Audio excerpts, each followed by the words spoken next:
वालेकुम व्यूवर्स। तो आज मैं आपके लिए आलू और टांगियों की रेसिपी लेके आई हूँ। तो इसको बनाना बहुत आसान है। इससे पहले जो मैंने आपके साथ आलू पकौड़ियों की रेसिपी जो शेयर की थी वो प्रेशर कुकर में हमने बनाई थी। तो आज जो है हम इसको कढ़ाई में बनाएंगे। तो यहाँ पर जी मैंने 2 मीडियम साइज़ के प्याज लिए हैं, इनकी मैंने कटिंग वगैरह कर ली है। 2 टमाटर है, इसकी भी हमने कटिंग कर ली है। टमाटर की जो है इसके मैंने छिलका उतार के कटिंग की है। और यहाँ पर जी 1 चम्मच जो है वो मेरे पास अदरक लहसुन का पेस्ट है और 1 कप जो है वो मेरे पास कुकिंग ऑयल है। तो यहाँ पर जी अब हम आज जो है वो हम आलू टांगरियाँ जो बनाएंगे वो हम कढ़ाई में बनाएंगे।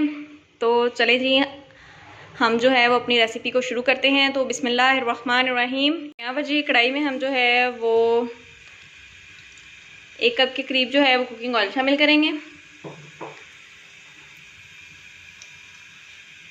तो अब हम इसमें जो है वो प्याज शामिल कर देंगे।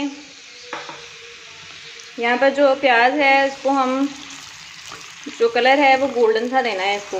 तो यहाँ पर जी अब हम अच्छे से प्याज को फ्राई करेंगे ताकि इसका जो कलर है वो गोल्डन सा हो जाए। यहाँ पर जी हमारा जो प्याज का कलर है वो गोल्डन हो गया है। अब जो है वो हम इसमें चम्मच हम इसमें जो है वो अदरक लहसुन का पेस्ट शामिल करेंगे और इसकी यहाँ पर अच्छे से मिक्सिंग करेंगे।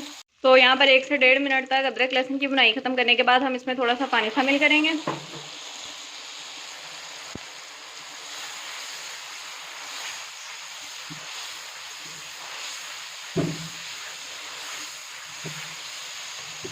और पानी को जो है वो हम ड्राई होने दें।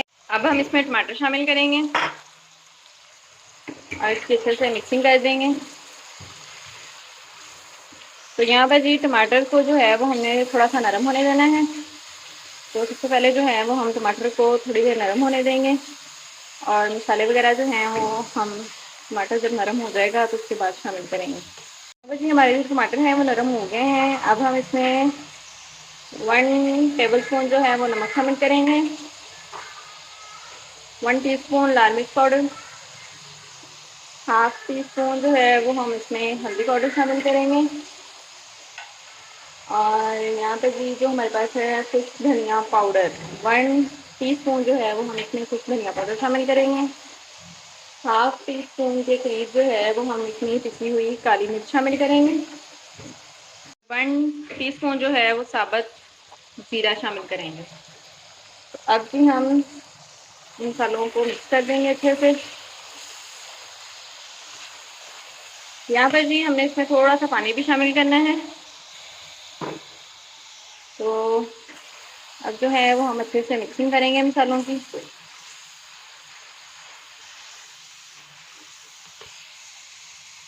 तो थोड़ा सा कवर कर देंगे 1 मिनट के लिए। यहाँ पर हमारा जो मसाला है वो रेडी हो गया है। अब हम इसमें आलू और पकौड़ियाँ दोनों इकट्ठी मिक्स करेंगे।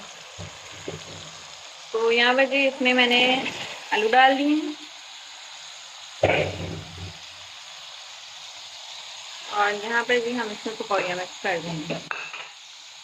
तो यहाँ पर जी अब हम आलू और पकौड़ियाँ को दोनों को इस मसाले में मिक्स करेंगे अच्छे से और 1.5 से 2 मिनट तक हम इसको यहाँ पे थोड़ा सा भून लेंगे इस मसाले में।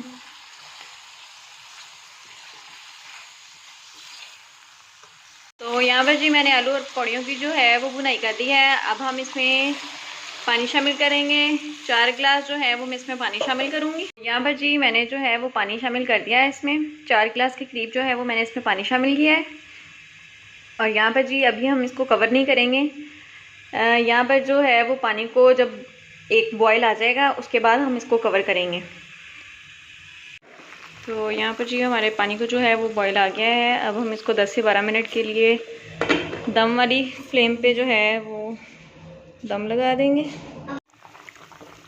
तो यहाँ पर जी मैंने ढक्कन को खोल लिया है। तो आप देख सकते हैं कि जो हमारी पकौड़ियाँ हैं वो भी फूल चुकी हैं। और यहाँ पर जी आलू को भी मैं आपको तोड़ के दिखाती हूँ। आलू भी तकरीबन हमारे जो है वो गल चुके हैं, देखें। तो यहाँ पर जी पकौड़ियाँ और जो आलू थे हमारे वो गल चुके हैं। अब हम इसको थोड़ा सा पकाएंगे ताकि जो शोरबा है वो थोड़ा सा गाढ़ा हो जाए। जी अब गार्निश के लिए मैं इसमें हरा धनिया शामिल करूँगी। हरे धनिया को मैंने सालन में अच्छे से मिक्स कर दिया है। आप देख सकते हैं ये है जी हमारी आलू टांगरियों की फ़ाइनल लुक। आप भी इसको इस तरीके से ज़रूर ट्राई कीजिएगा, बहुत मज़े का सालन बनता है। वीडियो अच्छी लगी हो तो लाइक कर दें, चैनल को सब्सक्राइब कर दें।